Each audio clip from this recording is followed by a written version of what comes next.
Hi guys, welcome and welcome back to my YouTube channel. If this is your first time here, my name is Tonia Chine. Thank you so much for clicking on my video, and if you're a returning subscriber, just know that you have a special place in my heart. So in today's video, as the title recommends, I'll be talking about things I wish I knew before I got married. And all these things that I'm about to say are from my personal experience. I'm not a marriage counselor or anything. I'm just talking from my experience. So let's get right into the video.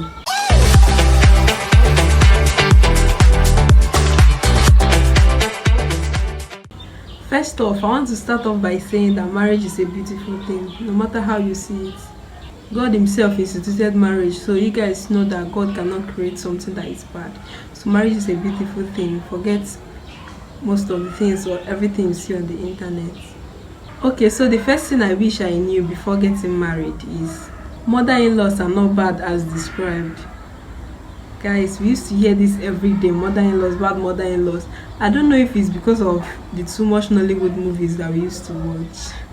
Not all mother-in-laws are unbearable or bad. There are still some good ones out there.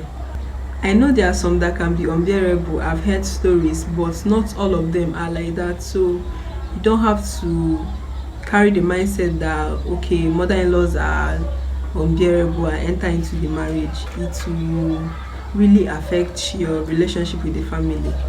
I had the best mother-in-law. God bless her soul. She's late now. When I was married newly into the family, she used to, when I was pregnant, she used to give me like, my husband would send her money for upkeep, she would still give me from that money to buy, because I used to crave okwa that period.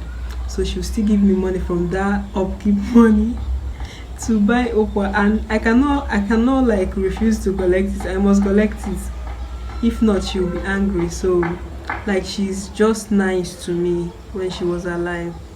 So not all mother-in-laws are unbearable. Have that in mind. And for people that are praying for their mother-in-law to be dead before they get married, guys, now person mama they talk about. So will you wish bad for your own mother? You won't. So why wishing another person's mother bad just because of stories that you heard? Let's move to the next one. The next one is, do not pretend during your dating stage. What I mean is, when you are still dating maybe the person that is going to marry you or not, when you are on that dating stage, do not pretend. Just be yourself. Try as much as possible to be yourself. You can find someone that loves you for who you are, and that's the best love that you can ever experience. Because if your love is based on pretense and fake life, then I don't think that love will last. There was something I saw on Instagram yesterday. Someone posted a lady that used her teeth to open a bottle and threw it into the air and used the air to knock it out, like that kind of thing. And the person wrote, what if your girlfriend does this on your first date? Guys, I was surprised what I saw in the comment section, because I was thinking like people maybe talk bad about her or, but I was seeing, okay, this is my type of girl. Like, many guys were saying this is my type of girl. I was like, are you serious? Because I didn't believe anyone could say that in the comment section. That's the mindset I had before I entered the comment section, and I was surprised to see so many positive comments.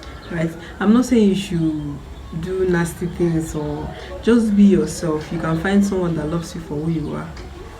When you pretend during your dating stage, then when you finally enter marriage with that pretense, one day your real character will come out, and the man that got married to you will be like, hello, is this the person I married, or is he a stranger?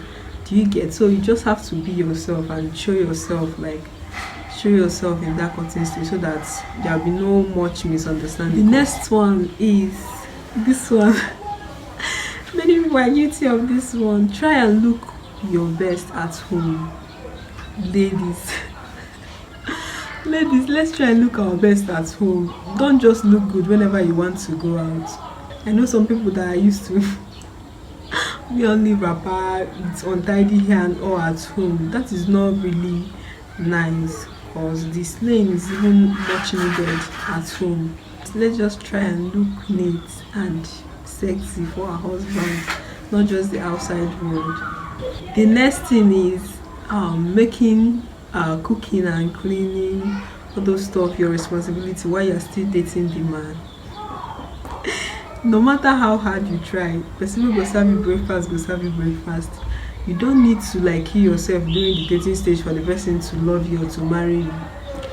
I've seen some people that doesn't even know how to cook, yet they got married before the people that even know how to cook everything.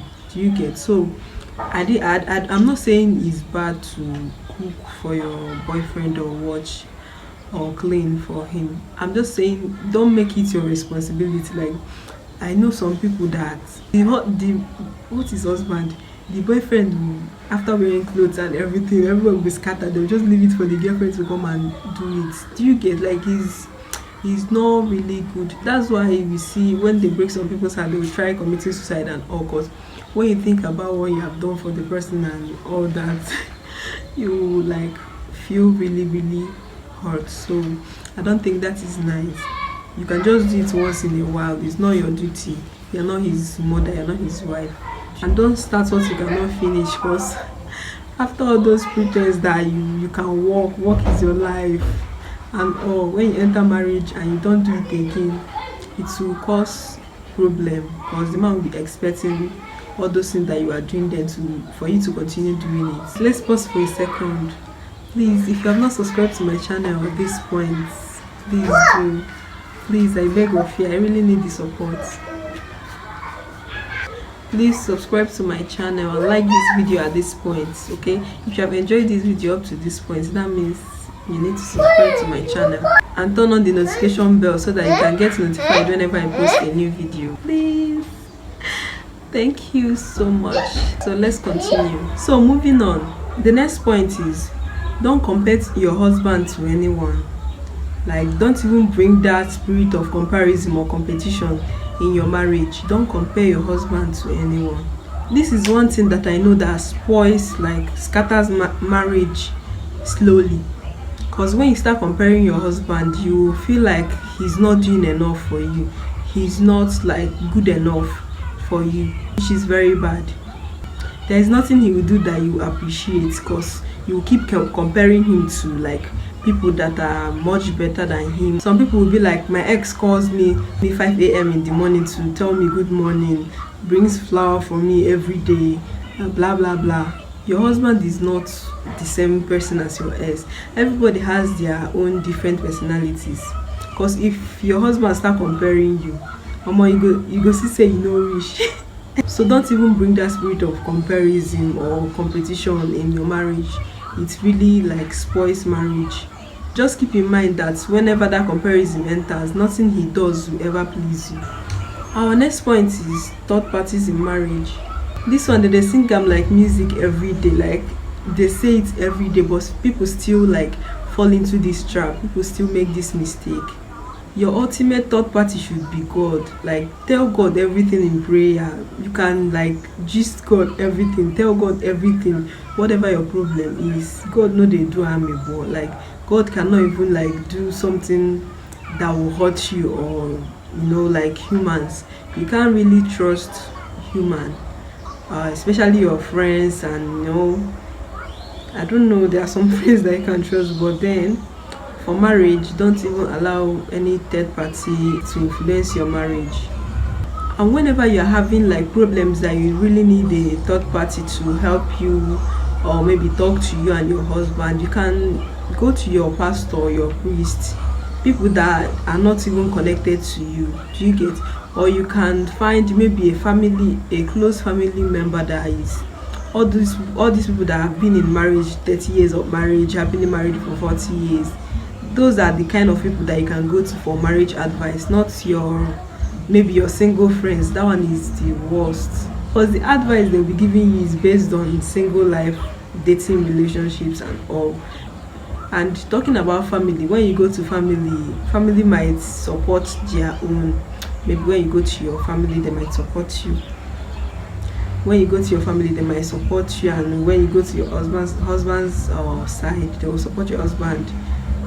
Those things might happen, and you won't feel really good about it. So I don't think family is the best third party to bring into your marriage.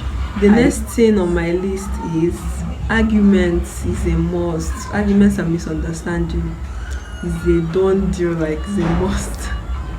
This happens especially during the early stages of marriage, because you are still getting to know each other. You may say we dated for a year, 2 years, haven't I known him enough and all.